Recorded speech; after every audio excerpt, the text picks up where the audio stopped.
Breaking na breaking news. Halaka po. Grabe itong pasabog.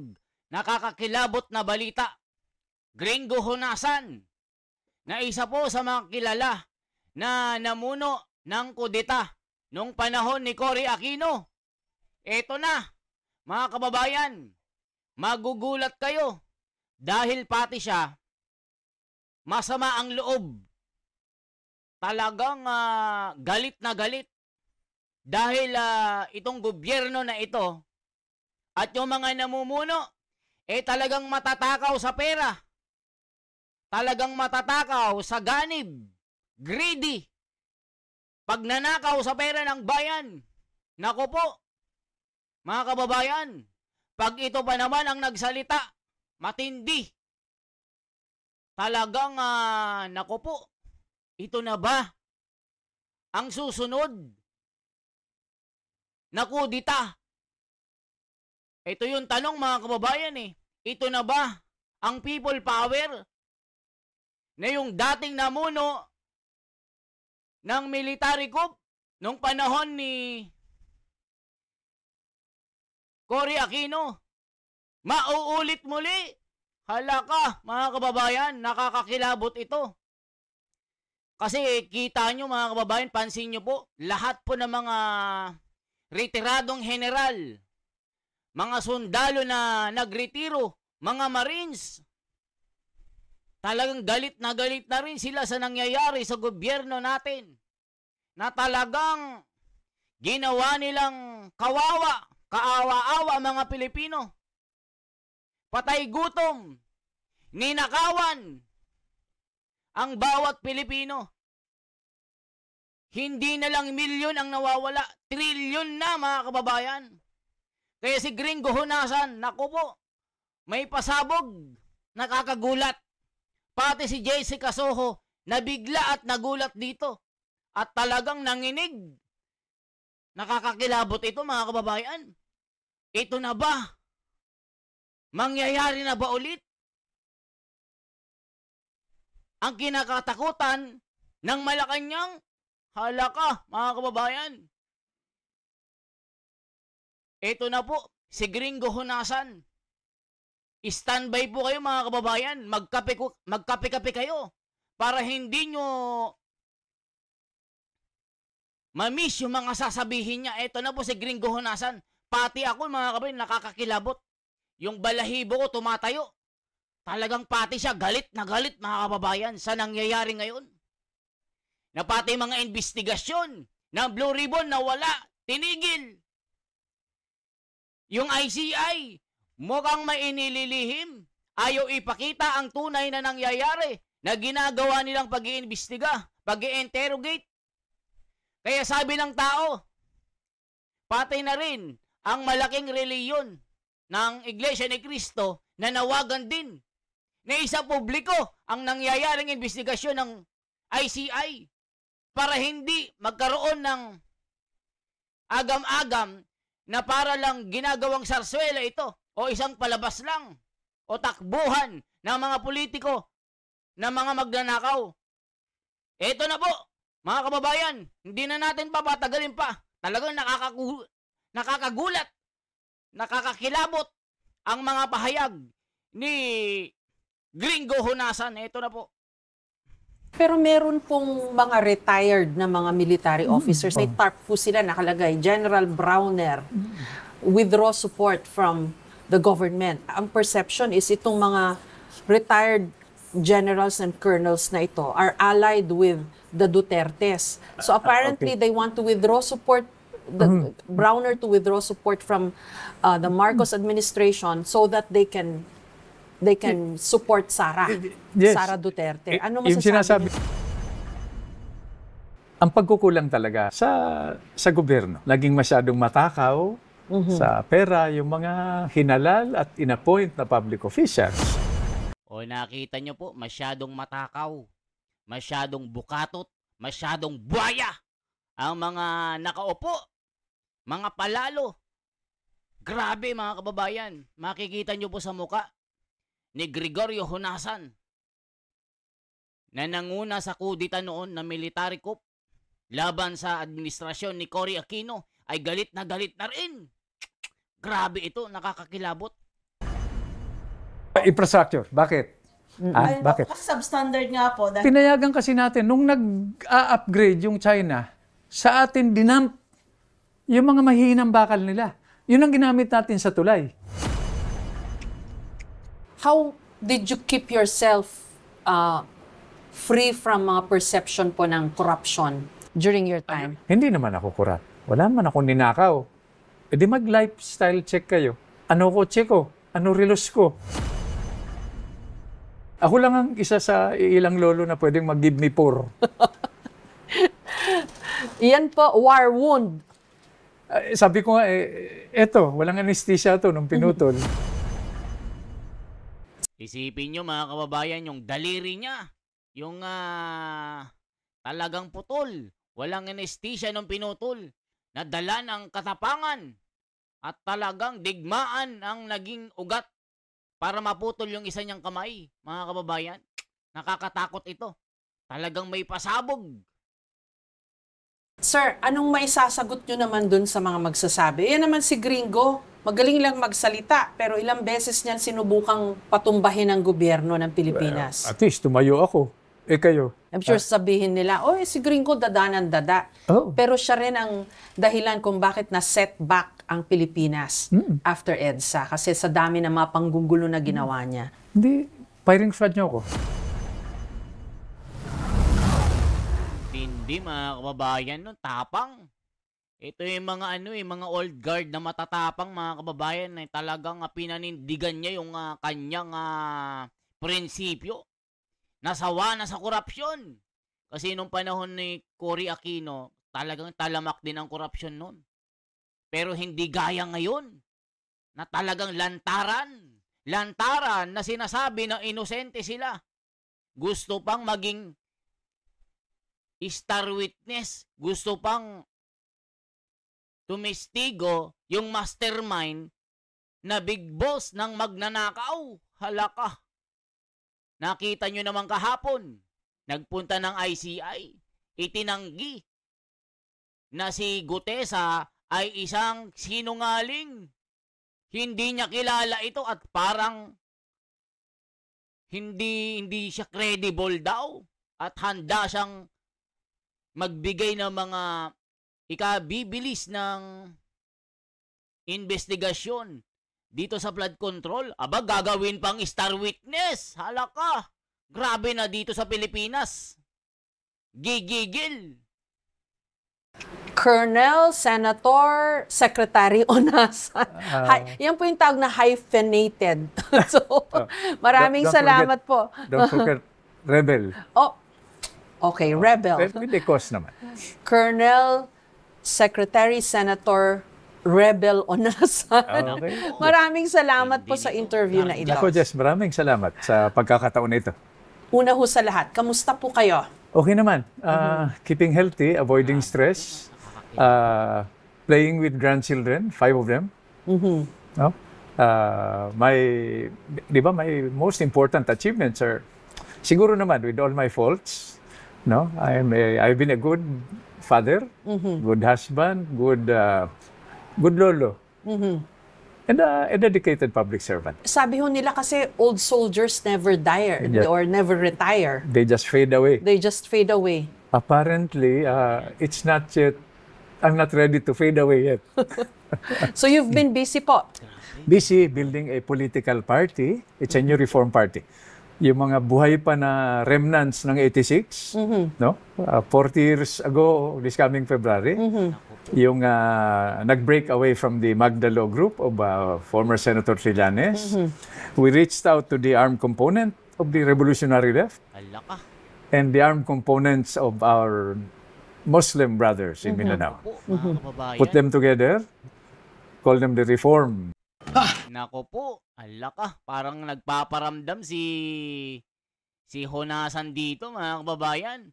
Parang nagpaparamdam na, alaka, nakakakilabot ito. Talagang tinatawagan yung mga old guard, ng mga guardians, pati Mindanao, hapugro, grabe, nakakakilabot talaga. Nako, mga kababayan, ito na si Gregorio Honasan. Sinasabi ko na sa inyo. Parang may parating. Parang may parating na lindol. Grabe ito. Anniversary pa naman, mga kababayan. Ito na ba ang sinasabi nila? Mauulit ba ang military coup ni Honasan nung panahon ni Cory Aquino? Mauulit ba ngayon? Isa ba si Gregorio Honasan na mamumuno sa people power at military coup? Ngayong panahon ni BBM, mga kababayan, siya ba ang mangunguna? Hala ka, nakakagulat ito. O, yung balahibo ko, mga kababayan, tumatayo. Hala ka, grabe ito.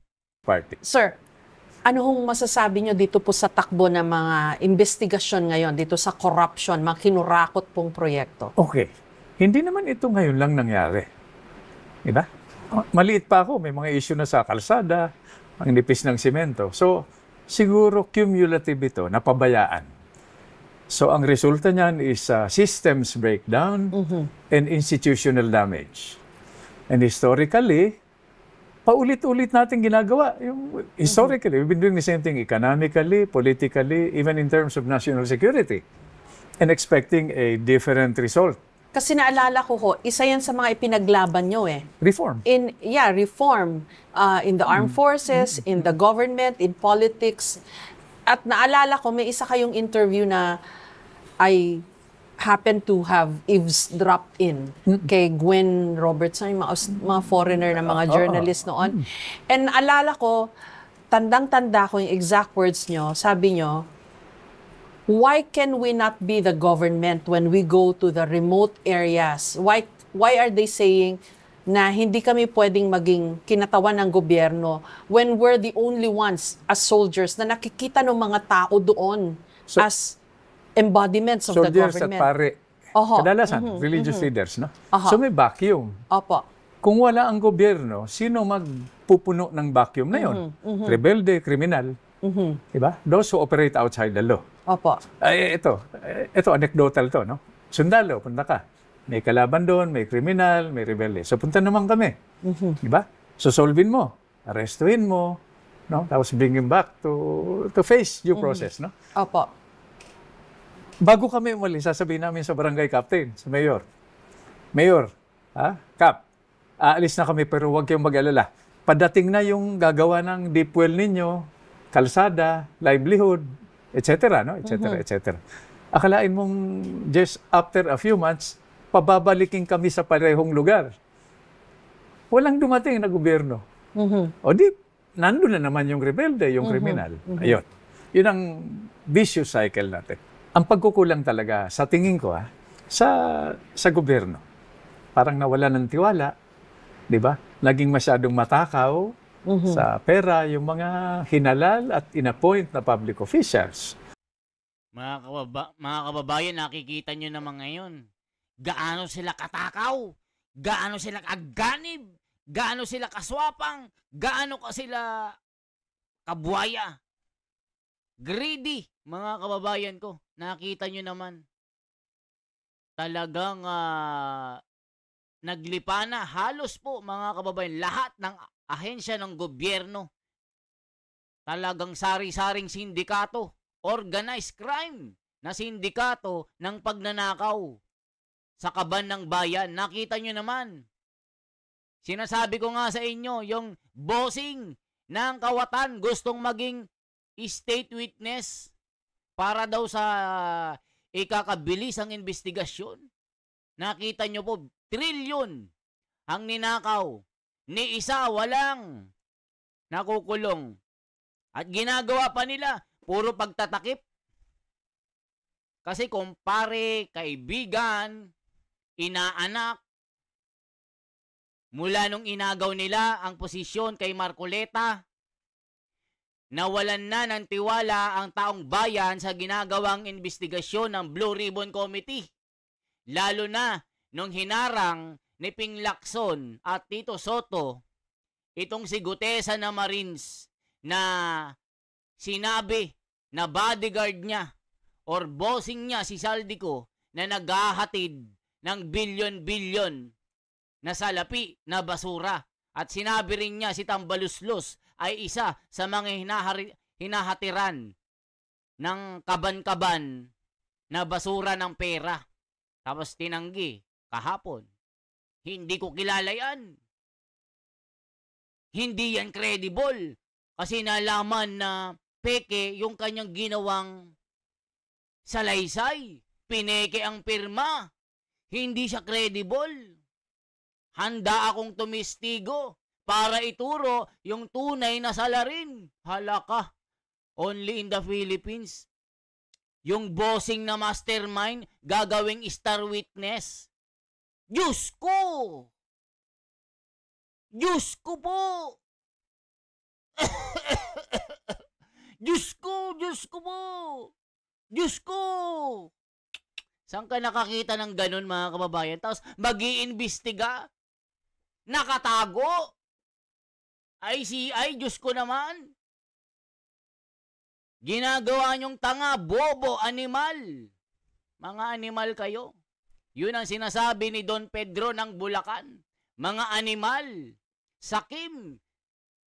Buaya. Mga gonggong. Sabi nung ni Don Pedring ng Palawan. Grabe naman mga komento. Galit na galit. Kaya sabi ni Gregorio Honasan, matatakaw. Sobrang ganib. Pinabayaan ng gobyerno ang nangyayaring pagnanakaw na ito. Very organized syndicate na pagnanakaw nila sa kaban ng bayan.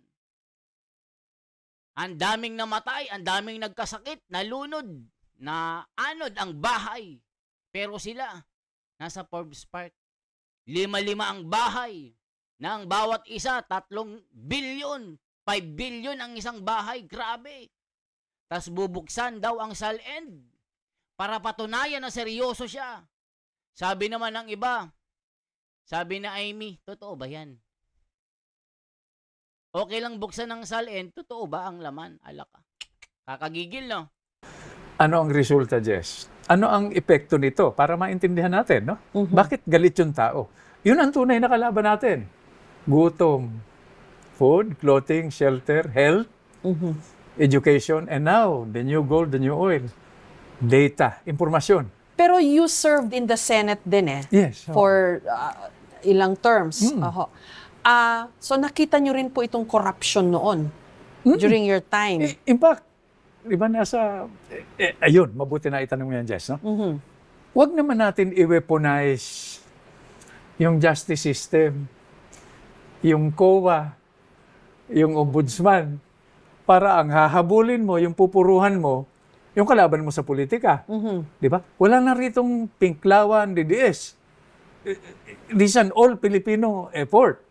Pag corruption ang pinag-uusapan, mahirap ka, kahit na anong political color mo, sooner or later, tatamaan ka. Nagkaroon ho ba kayo ng pork barrel din noon? Noon, meron. Oh. Paano nyo po minanage yung inyong pork barrel funds? Tinuturo ko lang. Pero ang sinasabi ko noon sa local government, ano plano nyo? O bakit kailangan mo ng tulay dyan? May ilog ba dyan? Ilan ang farm to market ninyo? Ito pa pala, technology. Ito naalala ko lang. Yung magsasaka, pag may disposable income, ano ang unang binibili? Hindi pagkain, hindi damit. Cellphone. A cellphone technology gives this farmer access to market information. Di burado na yung middleman na may-ari ng bodega. Opo. Bigas, yes. Parang pondo yan eh.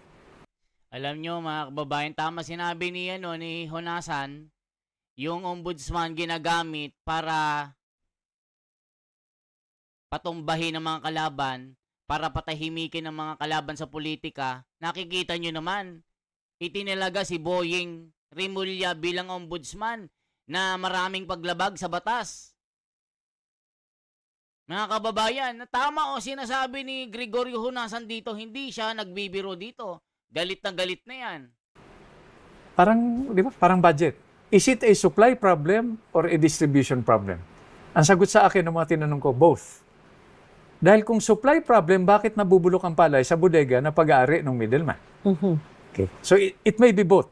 Data-driven, science-based. Dapat alam mo kung saan yung nagugutom. Doon mo ibuhos. How about the level of greed ng mga politiko ngayon? May narinig ako noon, witness, di ba? Moderate naman your greed. Di ba, describe ko na. Dati ka, yung Dati bulsa lang. Bulsa Ngayon lang. maleta na. So, unless, di ba, may yung bulsa sa military, malalaki. So, hindi na kasya. So, maleta na. Hala ka. Hindi na kasya sa maleta, dinagban ka na. Basta Pasko, Sabi ko mga kababayan may pinaparinggan si si Gregorio Honasan dito Talagang galit na rin siya mga kababayan. Nakaban ba naman? Mali-malita, bilyon-bilyon ang hinahatid sa bahay. Naku po, nakakakilabot itong sasabihin niya dito. Talagang galit na galit sa si Gregorio Honasan mga kababayan ko.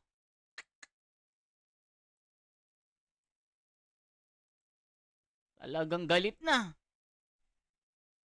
What's the psychology behind that kind of level of greed? Kayo po kasi nakasama nyo sila, nakatrabaho nyo sila.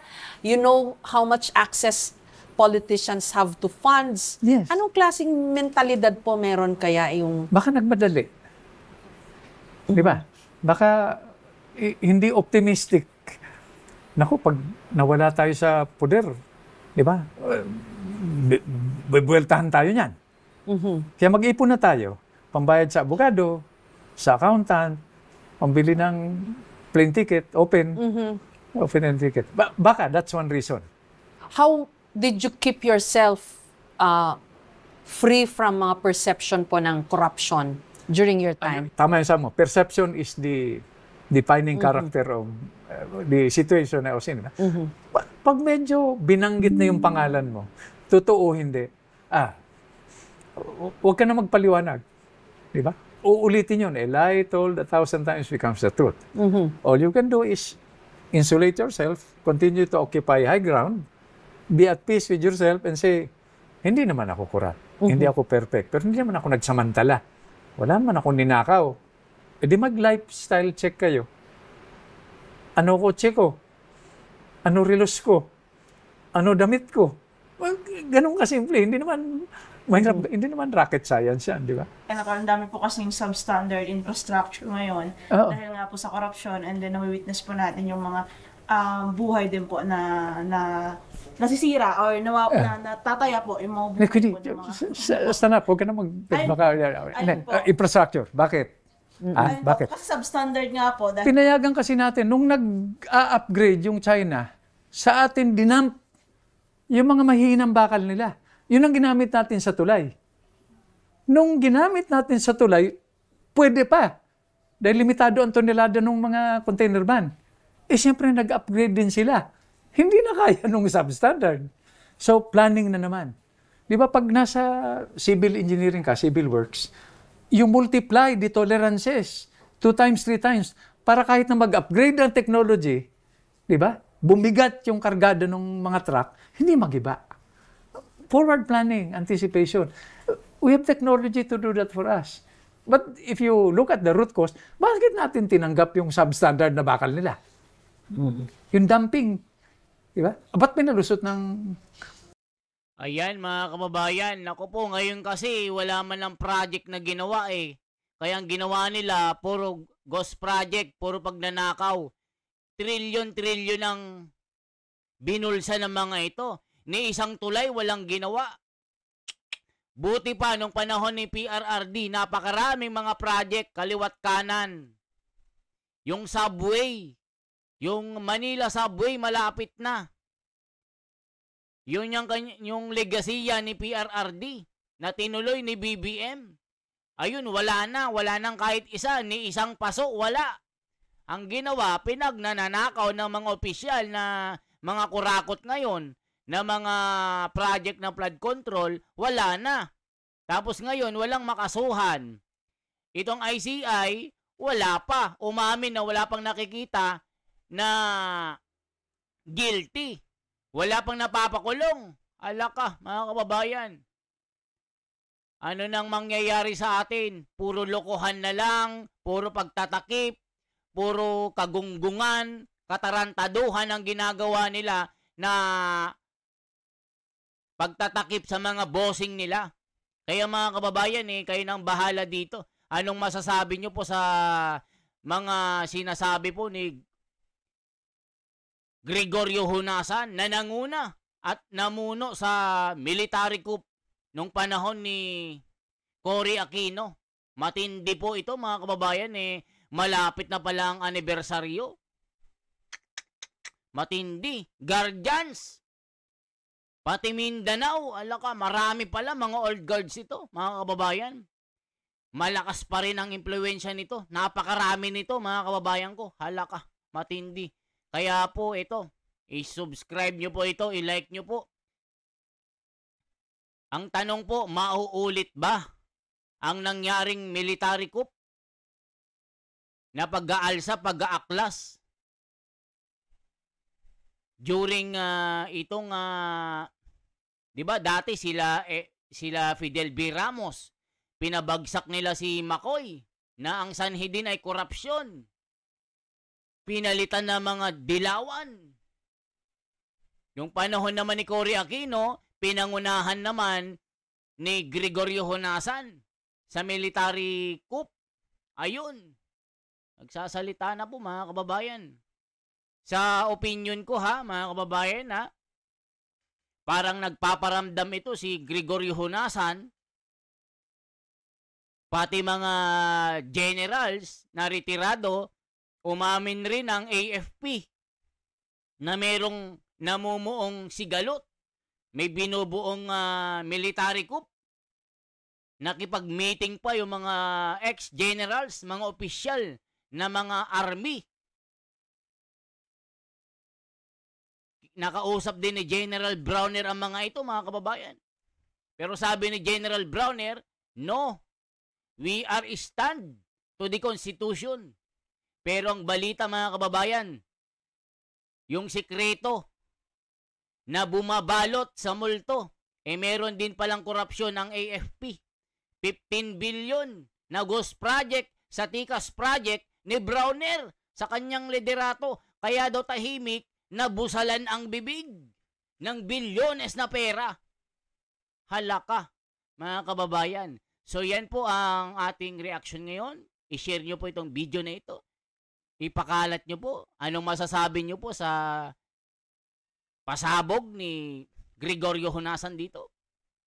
Mabuhay po mga kababayan. Once again, ako si The Wonders Philippines. Salamat po.